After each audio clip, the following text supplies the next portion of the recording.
You're lying in bed at 2 a.m., replaying a conversation from 3 days ago. You said something slightly awkward, and now you're running through 17 different ways you could have phrased it better. Your brain won't shut off. You know you need to sleep because you have that important meeting tomorrow, but now you're thinking about the meeting and what could go wrong. And suddenly, you're mentally rehearsing responses to questions that probably won't even be asked. And here's the kicker. You know you're overthinking. You're literally thinking about how much you're overthinking. It's like your brain is stuck in an infinite loop and you can't find the exit button. Sound familiar? My name is Stoney, and I spend way too much time thinking about why we spend way too much time thinking. If you're someone who analyzes every decision until you're paralyzed, who replays conversations on a loop, or who can turn a simple text message into a full-blown anxiety spiral, make sure to hit that subscribe button and give this video a thumbs up if this helps you out. Because here's the thing, overthinking isn't just annoying. It's actually costing you in ways you probably haven't even realized. And I'm not just talking about lost sleep or missed opportunities, I'm talking about the compound effect of thousands of small moments where your brain is working against you instead of for you. Look, most people think overthinking is just a personality quirk. Like, oh, that's just who I am. I'm a thinker. But according to a 2023 study published in the Journal of Behavioral Decision Making, people who chronically overthink make decisions an average of 47% slower than their counterparts. And here's the kicker, those decisions aren't any better. In fact, they're often worse. Let me put that in perspective. If you're making, let's say, 50 significant decisions a week, from what to eat to how to respond to an email to whether you should speak up in a meeting, and each one takes you 47% longer, you're spending an extra 12 to 15 hours per week just spinning your wheels. That's almost 2 full workdays of mental energy going absolutely nowhere. But it gets worse. A Harvard Business School study from 2022 found that chronic overthinkers reported 34% lower life satisfaction scores and were 2.3 times more likely to experience symptoms of anxiety and depression. This isn't just about efficiency, it's about your actual quality of life. Now you might be thinking, well, Stoney, isn't thinking things through carefully a good thing? Shouldn't we analyze our options? And yes, absolutely. But there's a massive difference between thoughtful analysis and overthinking, and understanding that difference is literally the key to everything we're about to talk about. Here's what most people don't realize. Your brain wasn't designed for the world we live in today. Evolutionarily speaking, we're running ancient software on modern hardware, and overthinking is basically a glitch in that system. See, back when we were living in caves and running from saber-toothed tigers, that hyperactive threat detection system in your brain was incredibly useful. If you heard a rustling in the bushes, the people who thought, let me carefully analyze what that could be, became lunch. The people who immediately thought danger and ran away survived to pass on their genes. Fast forward to today, you're not running from predators anymore, but your brain still has that same threat detection system, and it's gone haywire. That rustling in the bushes has been replaced by a text message that just says, "We need to talk," or an email from your boss with the subject line, "Quick question." And your brain treats these with the same level of urgency as an actual physical threat.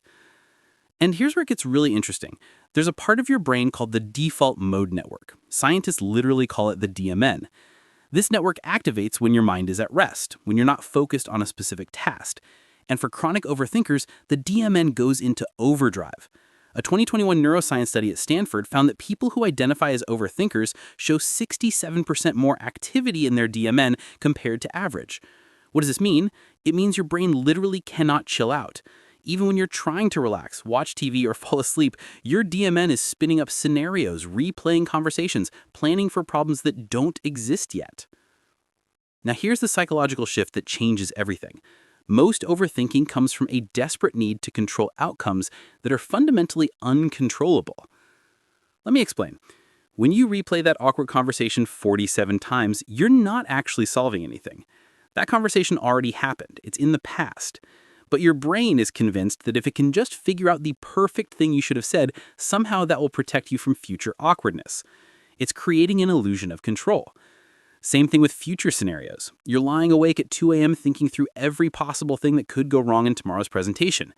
Your brain thinks it's preparing you, protecting you.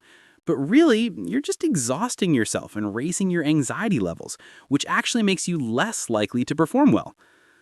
A researcher named Dr. Susan Nolan-Hoaxmo spent decades studying this phenomenon. She found that overthinkers aren't trying to solve problems. They're trying to eliminate uncertainty. And here's the brutal truth. Uncertainty is a fundamental feature of existence. You cannot eliminate it. Trying to eliminate it through overthinking is like trying to empty the ocean with a bucket. Look, not all overthinking is created equal. There are actually 3 distinct types, and understanding which one you're doing is the first step to breaking the pattern. Type 1, analysis paralysis. This is when you have a decision to make. Maybe it's which job offer to accept, or whether to move to a new city, or even just what to order at a restaurant. And you get stuck weighing every possible option and outcome until you're completely frozen. The math on this is insane. Barry Schwartz wrote this book called The Paradox of Choice, where he found that when people have more than 7 to 10 options for any decision, their satisfaction with their final choice drops by an average of 30%, even if objectively they made a good choice. Why? Because they can't stop thinking about all the options they didn't choose. Type 2, rumination. This is the past-focused overthinking. Replaying conversations, dwelling on mistakes, the whole "I should have said this" or "why did I do that" loop. According to research from the University of Michigan, the average ruminator spends 4.6 hours per week dwelling on past events they cannot change. That's 240 hours a year, literally 10 full days thinking about things that are already over. And type 3, anxiety-driven future catastrophizing. This is when your brain takes a small future event and spins it into increasingly unlikely worst-case scenarios. You have to give a presentation, and suddenly your brain is like, what if I forget everything? What if everyone laughs? What if I get fired? What if I can't find another job? What if I end up homeless?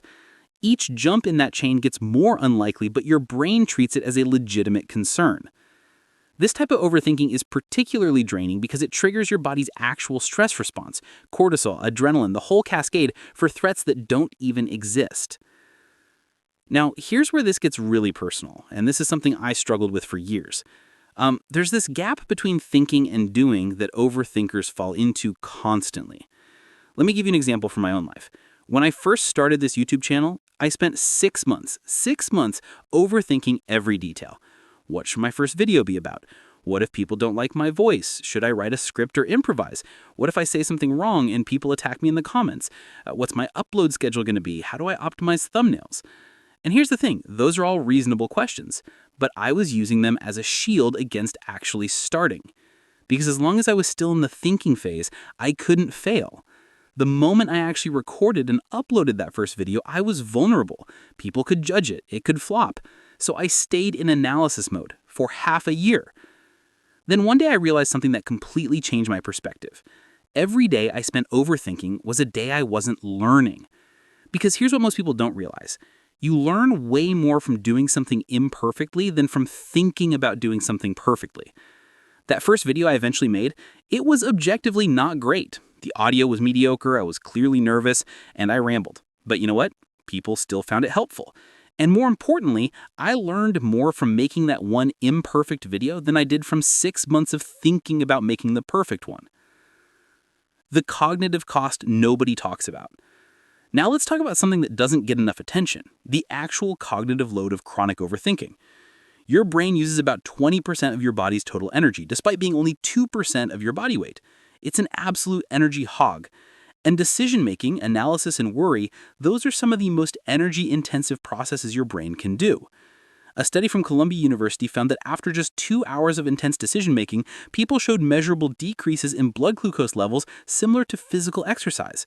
Your brain is literally burning fuel trying to solve problems, most of which don't actually need solving. But here's the part that really blew my mind. When you're overthinking, you're not just using mental energy in that moment, you're also depleting what's called your decision-making capacity for the rest of the day. Have you ever noticed that after a day of stressful meetings and tough decisions, you come home and can't even decide what to make for dinner? That's not laziness, that's decision fatigue. And chronic overthinkers experience this earlier and more intensely because they're burning through their decision-making capacity on hundreds of micro-decisions and hypothetical scenarios that don't even matter. Okay, so if overthinking is so bad for us, why do we keep doing it? This is where the psychology gets fascinating. Your brain has a reward system centered around something called dopamine. Most people think dopamine is about pleasure, but that's not quite right. Dopamine is actually about anticipation and problem solving. When you think you're making progress on solving a problem, your brain releases a little hit of dopamine. And here's the trap. Overthinking feels like problem solving. When you're analyzing a situation from every angle, mentally rehearsing conversations, planning for contingencies, your brain interprets that as productive work. It's giving you little dopamine hits, making you feel like you're accomplishing something. But you're not actually solving anything. You're just thinking in circles. It's like being on a mental treadmill. You feel like you're moving, but you're staying in exactly the same place. Dr. Daniel Kahneman won a Nobel Prize for his work on cognitive biases, and one of the biases he identified is particularly relevant here, the illusion of validity. Basically, the more time and energy you invest in a decision or analysis, the more confident you become that you're right, even when that extra analysis doesn't actually improve your accuracy. So overthinkers aren't just spinning their wheels, they're also becoming increasingly confident that their spinning is necessary. Now, you might be thinking, okay, Stoney, this is all very interesting, but how do I actually stop? And look, I'm not going to lie to you and say there's a magic bullet. Breaking the overthinking habit takes work, but there are specific, proven strategies that actually work. Strategy 1, the 10-10-10 rule. When you catch yourself overthinking a decision, ask yourself, will this matter in 10 minutes? Will it matter in 10 months? Will it matter in 10 years? Most of the stuff we overthink falls into that first category. It won't even matter in 10 minutes. That awkward thing you said, the person you said it to probably forgot about it before you finished talking. That slightly imperfect email, nobody is analyzing your word choice like you are. If something won't matter in 10 months, give it 10 minutes of thought, max. If it won't matter in 10 years, give it 10 days. This simple framework can cut through so much unnecessary analysis. Strategy 2, the action threshold. Here's a rule I live by now. If I've thought about something for more than 20 minutes without taking any action, I'm overthinking. 20 minutes is enough time to do reasonable analysis on most decisions. After that, you're usually just recycling the same thoughts with diminishing returns. So set a timer, give yourself permission to think it through for 20 minutes, then commit to taking some kind of action, even if it's small. Can't decide which job offer to take? After 20 minutes, your action might be, I'm going to call a friend whose judgment I trust and talk it through out loud. That's still progress. That's still moving forward. Strategy 3, the externalize the thoughts. Your brain loves to loop on the same thoughts because it doesn't trust that you fully process them. Writing them down literally tells your brain, okay, I've captured this thought. I don't need to keep rehashing it. Keep a notebook or use an app. When you notice yourself overthinking something, write down exactly what you're worried about. Then write down the actual worst-case scenario. Then write down the most likely scenario. Then write down one action you could take right now. A study from the University of Chicago found that people who spent just 10 minutes writing about their anxieties before a stressful event performed 12% better than those who didn't. Just the act of externalizing gets it out of the loop. Strategy 4, the confidence interval. This one's huge. Instead of trying to find the perfect answer or the right decision, give yourself a confidence interval. Let's say you're overthinking an email. Instead of trying to craft the perfect email, tell yourself, I'm going to write an email that's 70% good, and that's enough. Because here's the truth, the difference between a 70% email and a 95% email is usually negligible to everyone except you. But the time and mental energy difference, massive. Same with decisions.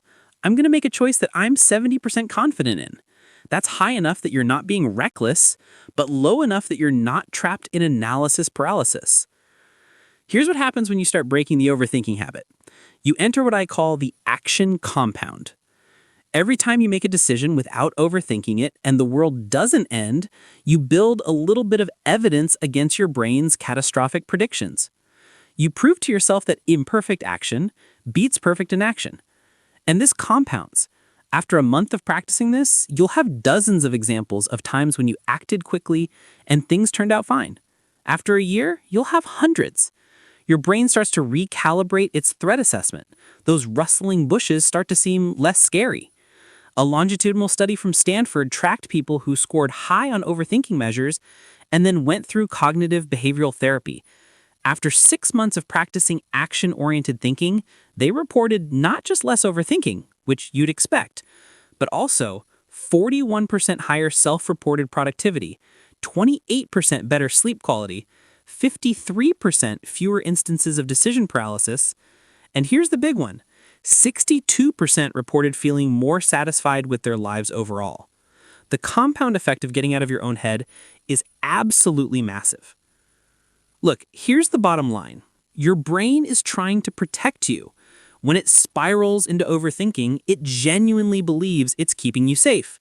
But it's using an outdated playbook for a world that no longer exists. The biggest shift you need to make isn't about thinking less, it's about trusting more. Trusting that you can handle things even if they don't go perfectly. Trusting that most mistakes are recoverable. Trusting that action, even imperfect action, teaches you more than endless analysis ever could. Because here's what I've learned after years of studying this stuff and working on my own overthinking tendencies. The goal isn't to never think deeply about things. The goal is to think productively, not repetitively, to analyze when analysis helps, and to act when action helps. And most of the time, action helps. That presentation you're worried about, the one you've mentally rehearsed 47 times, you're going to learn more about how to do presentations from actually giving this one, even if it's imperfect, than from any amount of mental rehearsal. That decision you've been agonizing over, the truth is there probably isn't a right answer. There are just different paths, and any of them can work out if you commit to making them work. That text message you've been crafting for 20 minutes, send the first draft. I promise you, the person on the other end is not going to analyze your word choice like you are. The cost of overthinking isn't just the time you lose or the opportunities you miss. It's the version of yourself you never get to become because you're too busy thinking about becoming them instead of actually doing the work. So here's my challenge to you. Pick one area of your life where you know you overthink. Just one. Maybe it's email responses, maybe it's social plans, maybe it's career decisions. And for the next week, apply the 20-minute rule. Give yourself permission to think about it for 20 minutes, then take action, any action. Track what happens. Notice how often your worst-case scenarios actually come true. Spoiler, almost never. Notice how much mental energy you free up. Notice how much more you accomplish when you're not stuck in analysis paralysis. And if this video helped you understand your own overthinking better, or gave you some practical strategies to try, make sure you hit that subscribe button because we go deep on psychology and behavior change on this channel. Drop a comment and let me know which type of overthinking resonates most with you. Analysis paralysis, rumination, or catastrophizing. I read every single one. Remember, done is better than perfect. Action beats analysis. And your future self is built by the choices you make today, not the ones you endlessly think about making. So now stop overthinking whether to like this video and just go do it. I'll see you in the next one.